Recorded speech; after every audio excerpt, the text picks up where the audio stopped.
नमस्कार, एक बार फिर आप सभी का स्वागत है। जम्मू कश्मीर के राजनीतिक परिदृश्य की अगर बात करें तो स्टेज जम्मू कश्मीर में एक नई लोकतांत्रिक सरकार की सज चुकी है और कल 11:30 बजे उमर अब्दुल्ला जम्मू कश्मीर के नए मुख्यमंत्री के तौर पर शपथ लेंगे। और कुल मिलाकर जम्मू कश्मीर के राजनीतिक परिदृश्य के अलावा जम्मू कश्मीर की अर्थव्यवस्था की अगर बात करें तो खासकर जम्मू संभाग के लोग, व्यापारी समुदाय इस नई सरकार से काफी आशा रख रहे हैं। अब किस प्रकार इस आशा को नई सरकार पूरी करेगी, खासकर कई मुद्दे हैं जिनको वो सामने लाना चाहते हैं और इन्हीं पर बात करने के लिए मेरे साथ कार्यक्रम में आज जुड़ चुके हैं श्री अनिल गुप्ता जी। आप सीनियर वाइस प्रेसिडेंट हैं chamber of commerce and industries Jammu के। अनिल जी, आपका हार्दिक स्वागत है। अनिल जी, सबसे पहले मैं जानना चाहूंगा, नई सरकार कल गठन होने वाली है, शपथ कल होगा और ऐसे में क्योंकि आप खुद सीनियर वाइस प्रेसिडेंट हैं chamber of commerce and industries के, क्या आशा, क्या तवक्कुआत इस नई सरकार से आपकी है? शुक्रिया सर। ऐसी बात है कि एक तो मैं आपका बड़ा शुक्रिया अदा करता हूं, आपके चैनल का और आपका भी, कि आपके माध्यम से हमें जो है अपनी सरकार तक अपनी डिमांड्स, अपनी जो मांग्स हैं, जो व्यापारी वर्ग की जो 10 साल के बाद यहाँ पे हमारी द्वारा सरकार के इलेक्शन हुए हैं, उसके माध्यम से जो व्यापारी की बड़ी एक्सपेक्टेशंस है उस सरकार तक पहुंचाने के लिए मीडिया से ज्यादा बढ़िया साधन कोई नहीं है, क्योंकि मीडिया की बात सुनी जाती है। उसी के माध्यम से हमें आपने मौका दिया है, उसके लिए मैं आपका बड़ा बड़ा शुक्रिया अदा करता हूँ। और सबसे पहले तो ऐसी बात है कि मैं केंद्र सरकार का बड़ा शुक्रिया अदा करता हूँ, जो इन्होंने यहाँ पे एक धारा 370 टूटने के बाद यहाँ पे एक फ्री पोल करवाए हैं, जिसमें क्लियर कोई भी गड़बड़ी नहीं, उनके बिल्कुल अच्छे तरीके से इलेक्शन हुई है। आपने देखे कि यहाँ पे कोई गड़बड़ी नहीं हुई, कोई ईवीएम मशीनों में कोई गड़बड़ी नहीं, कोई जहाँ पे हमारा प्रेसिडेंट जैसे बीजेपी का प्रेसिडेंट अगर हार गया है तो आप ये समझें कि इसका मतलब कि फेयर इलेक्शन हुई है।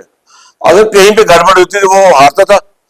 ये एक किस्म का बड़ा एग्जाम्पल किस्म का इलेक्शन हुआ है, जहाँ पे लोगों ने खुले दिल से अपने वोट दिए हैं और अपने कैंडिडेटों को यहाँ पे लाया है।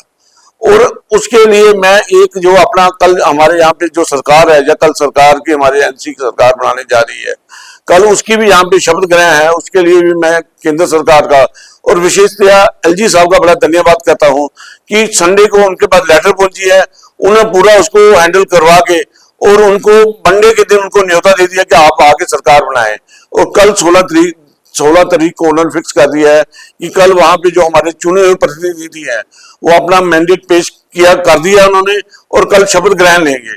उसके बाद यहाँ पे हमारी व्यापारी वर्ग की इतनी एक्सपेक्टेशंस है कि चुनी हुई सरकार से हम अपनी बात कर सकते हैं। आगे हमारे यहाँ पे ब्यूरोक्रेटिक सरकार रही थी, ब्यूरोक्रेटिक सरकार में हमें अपने पहुंच बनाने में बड़ा मुश्किल है, और चुने हुए जब प्रतिनिधि के पास तो हम अपनी आसानी से बात लेके जा सकते हैं।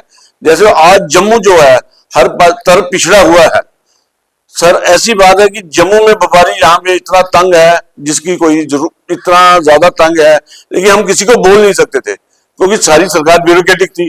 अब हमारी सरकार अपनी आई है, हमारे प्रतिनिधि आए हैं, बीजेपी के 29 वो भी अपने हैं, कांग्रेस के 5 आए हैं वो भी अपने हैं, और एनसी के 47 आए हैं वो भी अपने ही हैं। कोई ऐसी बात नहीं है, हम इनसे अपनी बातें खुल के कर सकते हैं, क्योंकि हमारा व्यापारी का वर्ग यही है कि जो भी सरकार आएगी हमने उनके साथ अपनी रिक्वेस्ट रखनी है और अपने व्यापार वर्ग को बढ़ाने के लिए कैसे यत्न किए जाए। आज जम्मू में इतनी प्रॉब्लम्स हैं, आप देखें दरबार मूव के बाद हमारे यहाँ पे इतना कारोबार कम हो गया। दरबार मूव में एक गवर्नमेंट बोलती है कि 200 करोड़ रुपए मैंने सेव करके इसको अपना एक्सपेंडिचर कम किया है, लेकिन सर उसके साथ 2000 करोड़ रुपए की इकॉनमी का भी फर्क पड़ा है। यहाँ पे जो लोगों को पैसा आता था, लोगों के घर किराए पे लगते थे। और सबसे बड़ी बात यह है कि जो हमारा जम्मू और कश्मीर का गैप है, ये दरबार मूव वाले दिनों में यहाँ पे खत्म हो जाता था। कश्मीर वाले जम्मू आते थे और आपस में हमारे साथ बैठते थे, हमारे साथ अपने विचारों का मेल करते थे, उससे आप हमारे यहाँ पे एक किस्म की यूनिटी बनती थी, हमारा एक ब्रदरहुड उनके साथ बढ़ता था। वो सारा दरबार मूव के बाद खत्म हो गया। हम भी अपने काम में यहाँ पे रहते हैं, वो कश्मीर हमारे यहाँ पे टूरिस्ट, हमारा लोकल कितना के टूरिस्ट जा रहा है, लोकल के पास तो अपना पत्नीटॉप है जिसको भी सरकार ने डेवलप नहीं किया है। अब हमारी सरकार से यही पहले सबसे यही आशा है कि पहले दरबार मूव को फटाफट रिस्टोर किया जाए, ताकि लोगों का एक भाईचारा भी आपस में बढ़े और बिजनेस इकोनॉमी के हिसाब से भी यहाँ पे लोगों को बूस्ट मिले। तो दरबार मूव के दिनों में यहाँ पे जो होटल जो 500-700 रुपए का कमरा भी आजकल के दिनों में नहीं लगता है, वही कमरा सेम अपना कश्मीर में 5000, 7000, 10,000 का कमरा है। लोगों का ऊर्जा का अपनी कमाई का साधन ही यही है, लोग अपने घरों के कमरे खोल देते थे, जहां पे लोग आके 6-6 महीने रहते थे और लोग अपने जीवन यापन का काम चलाते थे। उससे उसका भी बड़ा फर्क पड़ा है सरकार को एक दरबार मूव का। दूसरा, हमारे यहाँ पे सबसे बड़ी समस्या ये है कि हमारे यहाँ पे कोई टूरिस्ट डेस्टिनेशन डेवलप नहीं हुआ है। आप देखें, चाहे आज बीजेपी सरकार हमारी 2000 अपना 14 में आई, उनका भी ध्यान कश्मीर की तरफ रहा। उसके बाद एलजी सरकार थी, उनका ध्यान भी कश्मीर की तरफ रहा है। जितने बड़े इवेंट हैं वो सारे कश्मीर में किए गए। जम्मू में किसी इवेंट को कोई जगह नहीं मिली। आप ये देखें जम्मू में कौन सा इवेंट किया गया, कुछ G20 हुआ, कश्मीर में हुआ। G20 का एक बात छोटा सा अगर जम्मू में भी रखते, जहां पे हमारी लोग आते, जम्मू का पता लगता है। आज हमारे माध्यम से हम सरकार से यही रिक्वेस्ट करेंगे कि हमारे यहाँ टूरिस्ट डेस्टिनेशन, जैसे आप देखें वैष्णो देवी में टूरिस्ट आता है, लेकिन वो टूरिस्ट नहीं है, वो पिलग्रिमेज है, वो यात्री है, वो टूरिस्ट नहीं है। वो माथा टेकने आया, माता के सुबह ट्रेन में आता है, रात को वापस चला जाता है। उससे हमारे यहाँ पे इकॉनमी बूस्ट नहीं है। हमारे यहाँ पे इकॉनमी तभी बूस्ट हो सकती है कि जहां पे जो बाहर से आएगा, अगर हमारे पे यात्री भी आएगा, वो इधर 2 दिन रुके, यहाँ पे आगे पीछे जाए, पैसा खर्चे, उसी से हमारी इकॉनमी बूस्ट हो सकती है। उसके लिए हमारे यहाँ पे आप देखें, वर्ल्ड लेवल पे आप कहीं पे भी जाएं, कहीं पे भी आपको 100 किलोमीटर के बाद कोई ऐसा डेस्टिनेशन मिलेगा जहां पे 10 डिग्री टेम्परेचर कम होगा, वो हमारा पत्नीटॉप है। लेकिन सरकार ने उसको डेवलप नहीं किया है। आजकल की जो बच्चे हैं, फैमिलीज हैं, वो कहते हैं हमने वहां पे जाना है जहां पे हमें थोड़ी सी रौनक मिले, जहां पे थोड़ा मौज मिलेगा, प्रोग्राम मिले। पत्नीटॉप को वहां पे एक 5 स्टार होटल नहीं बन सका है। पता नहीं वहां पे पीडीए सरकार ने बनाई हुई है। पीडीए का काम है लोगों को कैसे दुखी किया जाए। पत्नीटॉप अपना दुखी अथॉरिटी नाम रखना चाहिए, पत्नीटॉप डेवलपमेंट अथॉरिटी नहीं है। वो लोगों को वहां पे जिन्होंने बनाई हुई है उनको भी दुखी कर रही है। सरकार को चाहिए कि एक तो पीडीए की पहले देखे हद क्या है, उसे कहां तक जाना है। उनको सारा कश्मीर, अपना सारा पत्नीटॉप, सन्नासर उनके अंदर थोड़ा है। उनको ये देखे कि लोगों को वहां जब तक कोई 5 स्टार होटल नहीं बनेगा, कोई खेल की जोने नहीं बनेगी, वहां पे मार्केट्स नहीं बनेगी, रोज की कनेक्टिविटी अच्छी नहीं होगी, तो लोग कैसे जाएंगे। अनिल जी, एक चीज मैं आपसे जानना चाहूंगा, जिस तरह आपने कहा कि पत्नीटॉप एक बड़ा हब था लेकिन उसको पूरी तरह डेवलप नहीं किया गया। हिमाचल में आप कहीं भी चले जाइए, नाइट लाइफ वहाँ पर होती है 24/7। वहाँ पर चाहे गेम जोन्स की अगर बात करें, रिक्रिएशन, रेस्टोरेंट्स, बहुत चीज़ें हैं जो कहीं ना कहीं पत्नीटॉप में मिस करती नज़र आ रही हैं, क्योंकि शाम को 6 बजे अंधेरा होने के बाद कुछ करने को वहाँ पर नहीं है। जो टूरिस्ट हैं कमरों में बंद हो रहे हैं। जनवरी से दिल्ली से ट्रेन सीधे श्रीनगर जाएगी, एक और बहुत बड़ी चुनौती यहाँ पर नजर आ रही है। और वैष्णो देवी का जिक्र किया, लगभग 1 करोड़ के आसपास श्रद्धालु यहाँ पर आते हैं। सुबह जाके रोपवे भी हो जाएगा तो सवेरे जाके 4 घंटे में दर्शन करके उनकी नेक्स्ट डेस्टिनेशन श्रीनगर होगी। तो क्या इस तरह की आवश्यकता नहीं है कि जो श्रद्धालु यहाँ पर आ रहे हैं, कुछ नए इनिशिएटिव सरकार को लेने की आवश्यकता है, जिसका ध्यान आपने भी किया।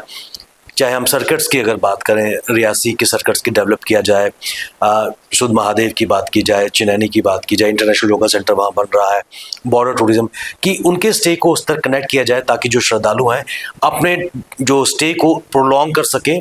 जम्मू में और स्थानों पर देखें जिस तरह यहाँ की इकॉनमी भी बढ़ सकती है। इस तरह का कोई डिमांड आप सरकार से करेंगी जो नई सरकार कल शपथ ग्रहण लेने वाली है? देखिए सर, सरकार से हमने आगे भी एलजी सरकार से हर बार यही आशा की कि जहाँ पे टूरिस्ट सर्किट बढ़ाया जाए। जो वैष्णो देवी में टूरिस्ट आता है, जहाँ जो टूरिस्ट तीर्थ यात्रा के लिए आता है, वो पैसे नहीं खर्चता है। इसके लिए हमें टूरिज्म डेवलप करना पड़ेगा। जैसे ठंडी इलाके, जैसे आप हमारा पत्नीटॉप है, हमारा बसोली है, इसको डेवलप किया जाए। भद्रवाह है, किश्तवाड़ है, आप इसको डेवलप करो। सरथल को डेवलप करो। हमारा पूंछ और जोरी की तरफ है इलाका, जहाँ पे ठंडा इलाका है। आप देखें पूंछ और जोरी में एक जगह तत्ता पानी, लोग मनाली के पास स्पेशल वहां पे गुरुद्वारा साहब के में जाते हैं तत्ता पानी के लिए, लेकिन यहाँ पे हमारे तत्ता पानी अभी तक कोई डेवलप नहीं किया गया। अगर सरकार इन चीजों को डेवलप यहाँ पे लाए तो मेरे ख्याल से हमारे यहाँ पे टूरिस्ट बढ़ सकता है। उसको हम रोक सकते हैं, लेकिन इसको कभी भी हमारे यहाँ पे भारत के अपने मानचित्र पे कभी भी टूरिस्ट डेस्टिनेशन के रूप में जम्मू को नहीं बताया गया, हमेशा कश्मीर को ही बताया गया। हम तो जम्मू से बिलोंग करते हैं और जम्मू चैम्बर को अगर हम इसको डिजर्व करते हैं तो हमारा यही फर्ज है कि हमारा यही सरकार से रिक्वेस्ट है कि आप जम्मू को डेवलप करो। कश्मीर तो आगे डेवलप है, कश्मीर तो आगे पिक्चरों में है, हर वक्त हर जगह छाया हुआ है, लेकिन जम्मू को डेवलप करने के लिए यही है कि जहाँ पे कोई ऐसी एक्टिविटीज की जाए, ऐसी जोन्स बनाई जाए। जैसे आप देखें जलंधर में लोग वाटर पार्क में जाते हैं, लेकिन हमारे यहाँ पे वाटर पार्क ही बन सका। लोग यहाँ से स्पेशल कार लेके फुल डे स्पेंड करते हैं, अगर यहाँ पे ऐसी चीजें बनाई जाए तो लोग क्यों नहीं रुकेंगे। वाटर किंगडम आप जाओ हरिद्वार में, देहरादून में है, वहां पे लोग स्पेशल एक फुल डे स्पेंड करने के लिए जाते हैं, लेकिन यहाँ पे नहीं है। हमारे यहाँ पे कोई पानी की कोई कमी नहीं है, हमारे यहाँ पे सब कुछ है, नेचर हमारे साथ है, लेकिन इसको सिर्फ एक बूस्ट देने की जरूरत है। जैसे आपका मानसर है, सन्नासर है, इसको अभी तक डेवलप नहीं किया गया। आप देखिए, आपने खुद ही बोला कि 6 बजे के बाद पत्नीटॉप में कुछ नहीं है। अगर 6 बजे के बाद में कुछ एक्टिविटी हो जाए, लोगों को आपस में घूमना शूमना हो जाए, बाजार बने हो, तो लोग मेरे ख्याल से वहां पे स्पेशल जाएंगे। आप देखें, हमारे यहाँ पे एक ऊपर खुद में माल रोड बनी थी, आप जो उसका हाल देखें, मेरे ख्याल से गाड़ी पूरी नहीं हिल जाएगी, लेकिन हम माल रोड को क्रॉस नहीं कर सकते हैं। सरकार को इन चीजों की तरफ ध्यान देना चाहिए और लोगों को स्पेशल यहाँ पे इनवाइट करके जम्मू को बताया जाए कि जम्मू भी कोई जगह है, जम्मू का फोकस किया जाए। आज जम्मू हमारा पूरा बॉर्डर से घिरा हुआ है, हमारे यहाँ पे अपना परेड शुरू हुई है। परेड को अगर ये फुल अपना 7 डेज इसको कंटिन्यू करें और इसको पूरे प्रॉपर तरीके में बाहर भी जैसे एग्जीबिशंस लगती हैं टूरिज्म की, वहां पे दिखाया जाए, तो मेरे ख्याल से लोग यहाँ पे आएंगे और यहाँ आके बड़े खुश होंगे। अब एक बड़ी टिपिकल सवाल मैं आपसे जानना चाहूंगा, 47 में से 41 सीटें नेशनल कॉन्फ्रेंस को कश्मीर से मिली है। लोगों को ये भी डर है कि जो नई सरकार है उसका फोकस फिर एक बार फिर श्रीनगर रहेगा, क्या कहेंगे सर? सर देखिए, जो सरकार आई है, चाहे एनसी की आई है या बीजेपी की आती, इसका ध्यान ये सभी के लिए माई बाप होते हैं। जो प्रधान हमारे चीफ मिनिस्टर हैं, उनके लिए जम्मू भी सेम है और कश्मीर भी सेम होना चाहिए, और दोनों पे प्रॉपर डेवलपमेंट की जाए। जाओ पैसा वहां से हमारे सेंटर से आता है, उसको प्रॉपर दोनों जगह पे लगाया जाए, ताकि हमारी तभी जहां पे डेवलपमेंट हो सकती है। और मेरे ख्याल से अगर हमारे और अब्दुल्ला जी हमारे चीफ मिनिस्टर बनने जा रहे हैं, इनकी नजर में कोई भेदभाव नहीं होना चाहिए। जब सरकार चुनी गई उसके बाद दोनों का ध्यान रखना है, और हमारे पूरा विश्वास है, जो उनकी स्टेटमेंट में आज भी पढ़ रहा था, इन्होंने स्टेटमेंट में आपने क्लियर बोला कि हम पूरा जम्मू का पूरा ध्यान रखेंगे, और उसकी नेवत में सबसे पहले तो यहाँ पे आपको दरबार मूव करना चाहिए। लोगों की इनसे बड़ी एक्सपेक्टेशंस, आज लीज डीडों का इतना बड़ा मसला बना हुआ है, आप फ्रूट मंडी, सब्जी मंडी, कहीं पे भी लीज डीड कोई नहीं हो रही है। सरकार को चाहिए उनको पूरा करे। जम्मू में प्रोजेक्ट है, तब तभी रिवर फ्रंट है, हमारा मुबारक मंडी पैलेस है, जिसको आज 22 साल हो गए मुबारक मंडी को काम लगे हुए, तब खत्म नहीं हुआ है। सरकार अगर इन चीजों को डेवलप करे, और इसमें मेरे ख्याल से जो चुनी हुई सरकार है वो ज्यादा काम कर सकती है, क्योंकि वो लोगों की भावना के साथ जुड़े हुए हैं। उन्होंने 5 साल के बाद फिर इलेक्शन लड़नी है और इन्हीं लोगों के बीच में जाना है। अगर अपनी सरकार हमारी जो है अगर इस तरफ ध्यान देगी, तो मेरे ख्याल से अगली बार इनको बढ़ चढ़ कर दोबारा प्रतिशत मिलेगा, और यही मेरी आशा है कि सरकार पूरा ध्यान रखेगी। और इसके लिए हम सरकार से गुजारिश भी करेंगे, और जल्दी सरकार से अपना नए मंत्रिमंडल से मिलेंगे, वहां पर अपनी मांगे रखेंगे, उनसे रिक्वेस्ट करेंगे कि जम्मू की तरफ फोकस किया जाए, क्योंकि जम्मू हमारा एक एंट्री पॉइंट है, जहां पे जो भी बाहर से आएगा वो जम्मू के थ्रू ही आएगा। आप देखें यहाँ पे अपना जहाज में कितने सवारियां आएंगी, जहां पे जितने आना है जम्मू के थ्रू ही जाना है, जो भी माल जाना है जम्मू के थ्रू ही जाना है। अगर जम्मू का ध्यान रखेंगे तो खुद नेचुरली इनका अपना ध्यान हो जाएगा। हमारा अगर एंट्री अच्छी नहीं होगी तो आगे कैसा लोगों को कैसा फील होगा।